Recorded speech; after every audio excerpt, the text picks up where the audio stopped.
দর্শক, আমরা এই মুহূর্তে রয়েছি মেহেরপুরের গাংনী উপজেলার যে টেরাইল বাজারের আগে, ব্রিজের আগে যে জায়গাটি রয়েছে এখানে গরুর গাড়ির সাথে মোটরসাইকেলের সড়ক দুর্ঘটনা ঘটেছে। সেই সড়ক দুর্ঘটনায় আহত অবস্থায় 2-3 জনকে হাসপাতালে নেওয়া হয়েছিল, বামুনদির একটি হাসপাতালে। সেখানে নাকি একজন মারা গেছে এমন খবর এখানে ছড়িয়ে পড়েছে, যার ফলে কিন্তু যে মারা গেছে তার পরিবারের সদস্যদের এখানে আহাজারি চলছে। সেই চিত্রটি আমরা আপনাদেরকে দেখাচ্ছি।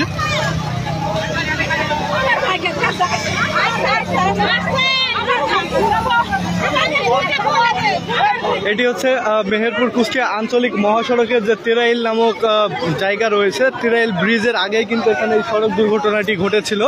আমরা যতদূর জেনেছি যে গরুর গাড়ির সাথে কিন্তু এই অ্যাক্সিডেন্ট হয়েছে এবং পরে কিন্তু হাসপাতালে নিয়ে গিয়ে কিন্তু একজন মারা গেছে।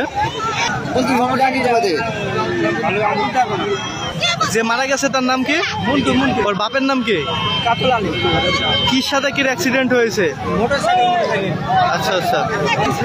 আর দর্শক, যেই সড়ক দুর্ঘটনাটি ঘটেছে এখানে কিন্তু তার পরিবারের লোকজনের আহাজারি চলছে। আমরা আপনাদেরকে সেই চিত্রটি দেখাচ্ছি।